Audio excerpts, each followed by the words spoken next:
Welcome to this episode of the Aquarius Edge, a podcast for home aquarists just like you. Learn more about how to keep a thriving aquarium and discover ideas and tips to give your aquarium the edge. And now, over to our host, Arthur Preston. You know the feeling. You've set up this beautiful tank, the water's crystal clear, and you've got the decor just right and your fish look happy. 2 days later, the water clouds up, one of your tetras goes missing, and the heater light won't come on. You've been there? Yeah, me too. So in this episode, we're going to break down the most common freshwater aquarium setup mistakes. The ones that can turn your dream tank into something of a murky mystery. And I'm going to try and explain what's actually happening inside that glass box and why these mistakes happen, and most importantly, how to fix them or avoid them altogether. So get yourself ready, pour a cup of coffee, sit at your tank, make yourself comfortable, and settle in. We've got quite a bit to cover today, so let's get into it. And we're going to kick off with the number one setup mistake, and that is the classic I can't wait problem. You know, you've just bought your new aquarium, you've washed the gravel, you've filled it with clean treated water, you've got your filter humming, and you're standing there thinking, this looks amazing and it's time to add my fish. Now that excitement is totally understandable, but here's the reality check. Your tank might look ready, but biologically it's completely empty. And this brings us to what I call the invisible backbone of every aquarium. It's the nitrogen cycle. Now, don't get frustrated, this isn't a chemistry lecture, but if you skip this important part of preparing your aquarium, you're going to wonder what the heck is going on when your fish are dying. So here's the deal. Fish release ammonia through their waste, and their gills and uneaten food and plant matter also decay into ammonia. Now, in nature, vast water volumes and soil bacteria deal with this, but in your tank, that ammonia has nowhere to go, unless you've got the right bacteria to consume it and process it. These beneficial bacteria colonize your filter, your substrate, the decorations, and they convert toxic ammonia, which is NH3, into nitrite, which is NO2. Now, that is still toxic. It's then converted into nitrate, NO3, which your plants can absorb and you can remove with water changes. But this whole process takes time, usually about 4 to 6 weeks. And there's no real shortcut for this, no matter what a bottle may promise you. When I started keeping fish, and this was a long time ago, I remember setting up a small tank. I added 6 fish on day 2. They looked great for a few days, and one by one, they started gasping at the surface. And so I kept changing water, adding conditioners, blaming the filter. But it wasn't until I learned about cycling that I realized the problem wasn't actually the fish, it was me. So don't rush. Do a fishless cycle. Feed the bacteria, not the fish. Test your ammonia and nitrite and wait until both drop to 0. And when your tank can handle an ammonia dose without spiking, then it's ready for fish. It's not a fun part of the hobby, but it is the foundation for what we do. You've heard me quote Diana Walstead on this podcast before, and she has been noted as saying, an aquarium is not just a container of water, it's a living biological filter. For that to happen, patience is your first and most important piece of equipment. So now that you've got your tank cycled and your bacteria are doing their thing, your fish are swimming happily, and life is good. And then you notice some mess in your tank, you get a little bit too enthusiastic with the cleaning. And overcleaning is the silent killer of healthy aquariums. Some people will scrub every bit of algae off the glass, they rinse all the filter sponges under the tap, vacuum every grain of gravel, and then they wonder why the tank suddenly crashes. Here's the secret most new aquarists don't realize. The dirtiest parts of your aquarium are often the most vital. Those brown slimy bits in your filter, your bacterial colony, that's your living biofilter. So rinsing it in chlorinated tap water is basically wiping out your bacteria colony. So here's what you do instead. When you clean your filter, rinse the sponges and media gently in a bucket of tank water. Clean only half your filter media at a time, and don't go overboard with the gravel vacuuming. A bit of mulm, that's that fine brown detritus at the bottom of the tank, is actually a sign of a mature, healthy system. I know it doesn't look as pretty as those crystal clear tanks you see on Instagram, but here's the truth. Those tanks are filtered by professional aquarists who understand how to balance biological stability with aesthetics. Now, if your water's clear and your fish are thriving, don't fix what isn't broken. You may have heard the saying, location, location, location. It's not just for homes or businesses, it's also for your aquarium. Tank placement might seem like a minor detail, but it affects everything: algae growth, temperature stability, stress levels, and even your enjoyment of your tank. Sunlight promotes algae blooms, and not just the soft kind you can scrape off. Over and above that, direct sunlight or heaters nearby can cause temperature swings, and even a few degrees can mean the difference between thriving fish and constant stress. So place your tank where you're going to enjoy it daily, and be sensible. Keep it away from windows, radiators, air vents. Keep it somewhere quiet where it's stable and shaded. Fish like consistency. Temperature, light flow, noise levels need to remain fairly constant and consistent. There is a podcast episode on this exact topic that I will link in the show notes. So let's talk heaters for a moment, because when they fail, they don't just ruin your tank, they can ruin your day. Temperature control is one of those things that most people don't think about until something goes wrong.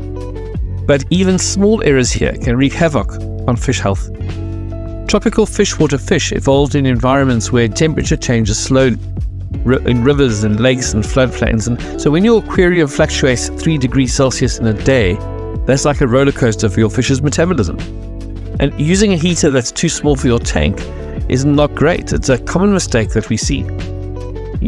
People place it vertically in a corner where the water barely moves, or even worse, they plug it in immediately after a water change when the glass of the heater is cold, and that of course can crack the heater. And so a good rule of thumb is 1 watt per litre for tanks and cool rooms. Always place the heaters near a flow source like your filter outlet so that the warm water will circulate evenly. And don't rely on the built-in thermostat dial.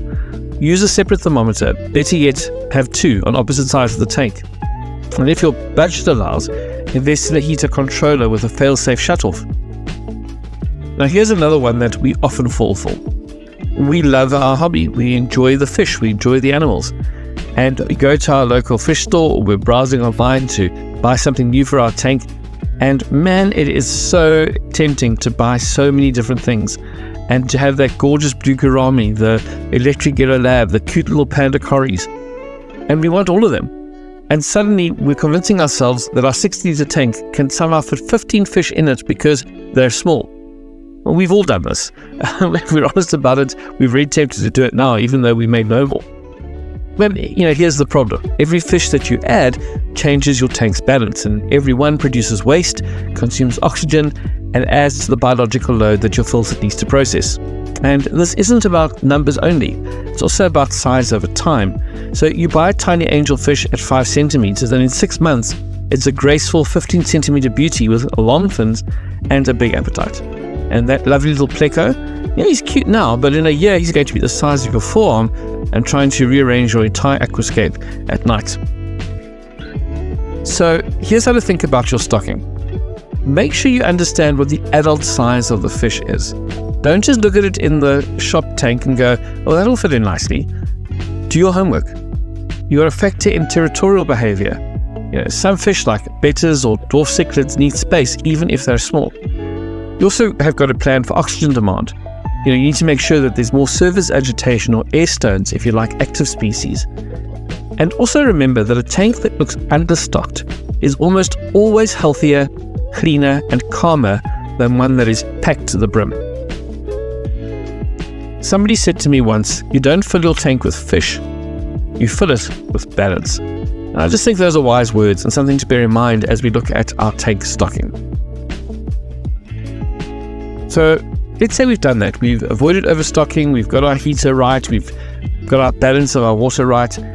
Yeah, but now we face another trap, and that is fish compatibility.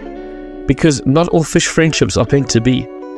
You might see 2 species in the same tank at a store and assume that they'll coexist peacefully in your home. But fish stores often mix species temporarily, in large filtered systems designed for short-term housing. That doesn't mean that they're long-term roommates. For example, you could add some tiger barbs because they're lively and colourful, and then you spot a beautiful long-fin betta and think, oh, it'll be a perfect centerpiece. You give it 48 hours and I promise you your betta's fins are going to look like a shredded flag. Or maybe you pair mollies with neon tetras. Now, mollies prefer hard and alkaline water, but neons need soft acidic water. Both will survive outside their comfort zones for a while, but we've got to remember that surviving is not thriving. So before you buy, you need to research 3 key things. Number 1, their temperament. Are they peaceful, semi-aggressive, or territorial? Secondly, their needs for water chemistry. The pH, the GH, the KH, the temperature. What do they need? And number 3, their preference of zone in your tank. Near the surface, in the middle, or at the bottom. By mixing species that live in different zones, you reduce competition. For example, surface-dwelling hatched fish, mid-level tetras, and bottom-dwelling corridoras can share tank beautifully because they literally don't step on each other's fins. So it's a bit like human beings, to be honest. We all need our personal space at times, and the fewer roommate arguments you have in your tank, the better everybody will be. And so when you're in doubt, look up community-tested combos. Go look on YouTube, listen to the episodes we've got on Aquarius Edge. Do your homework, do your research, and make sure that you're not putting fish together that are going to create absolute havoc in your aquarium. Your tank's life support system is really your filter, and it's not something you want to overlook. So if you think of your aquarium like a little ecosystem, your filter is the heart and the lungs. It circulates oxygen, houses your bacteria, and traps waste, and without it, the whole system collapses. And yet people constantly underestimate how powerful a filter needs to be. A filter rated for 100 liters might sound perfect for your 100-liter tank, but that's under ideal conditions with light stocking and minimal plants. If you add a few messy eaters such as goldfish, and that same filter will drop its performance by half. So here's a rule of thumb. Buy a filter rated for at least 1.5 times your tank's volume. So for example, if your tank is 200 liters, get one rated for 300. You want strong, consistent flow, not just a lazy swirl. Consider which type of filter is best for your tank. A sponge filter is great for a small tank or breeding setup. It's gentle, safe, and it's packed with bacteria. A hang-on back filter might be better for you if you have a medium tank. It's also easy to maintain.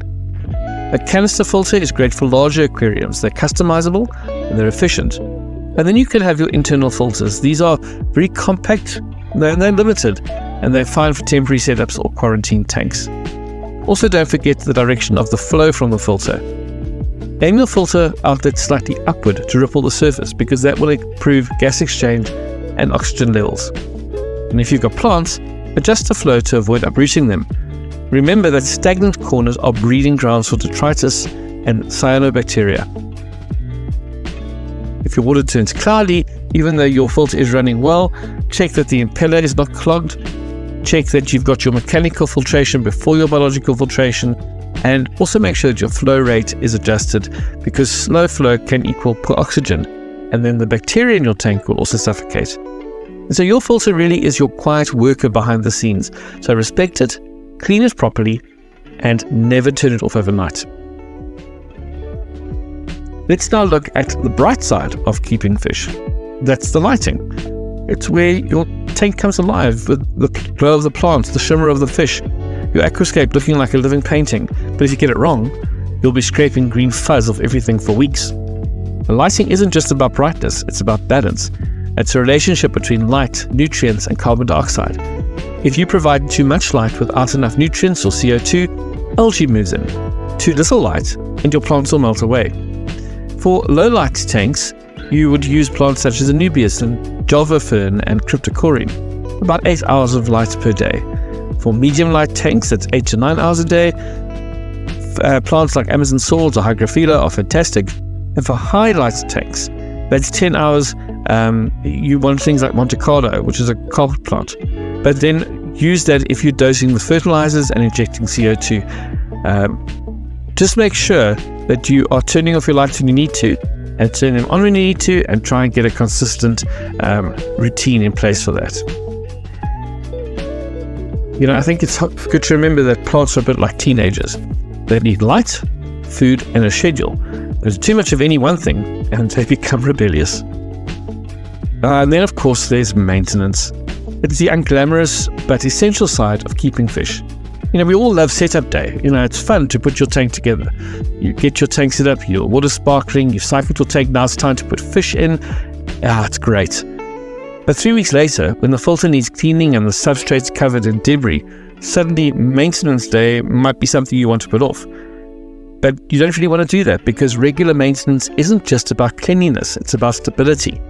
Skipping water changes lets nitrates and dissolved organic compounds build up. which weakens your fish's immune system over time. Now, you may not notice it straight away, but that's when things like fin rot and ick and cloudy eyes can sneak in. So make it a routine. Change your water 20 to 30% every week. Lightly gravel your vacuum regularly. Do a filter check. Wipe the glass weekly, not just for looks, but to remove anything that might be blocking light into your tank. And finally, let's talk about your aquarium design. Now, don't get me wrong, I love the beautifully Aquascape tank. They're absolutely gorgeous to look at and can be quite inspiring. Driftwood arches, vibrant carpeting plants, perfectly placed stones. But aesthetics mean nothing if they compromise water flow, filtration, or fish health.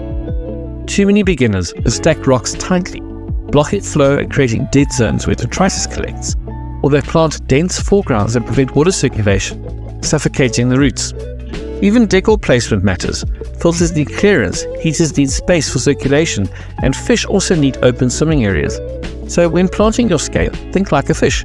Can they swim easily? Can shy species hide without disappearing completely? Does the layout let water move freely? The form will follow function. And in aquascaping, it's the function that keeps your fish alive. And remember, although we sometimes think they are, your aquarium isn't an art exhibit. It's a living, breathing world, built for its residents first, and beauty will follow naturally. Now, obviously, I'm not talking about setting up a specific aquascape for a competition. That's different because those are essentially living artworks.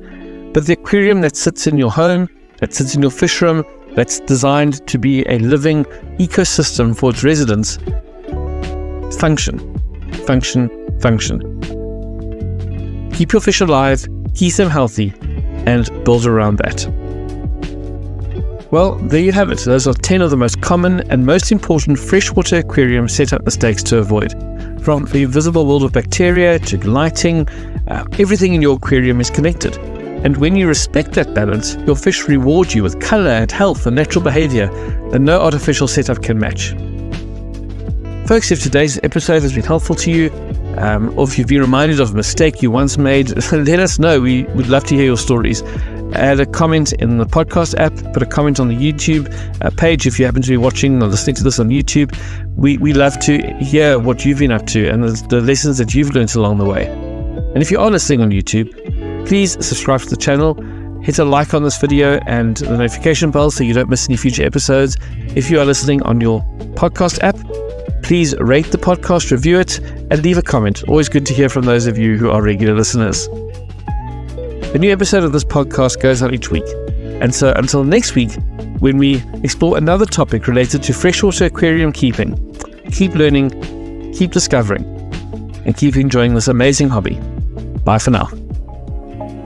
That's it for this episode of the Aquarius Edge. Please consider subscribing to this podcast so that you don't miss further episodes. We would love it if you would also rate and review the podcast, as this helps make it visible to others. Until next time, keep learning and discovering, and keep finding your Aquarius Edge in this captivating and fascinating hobby.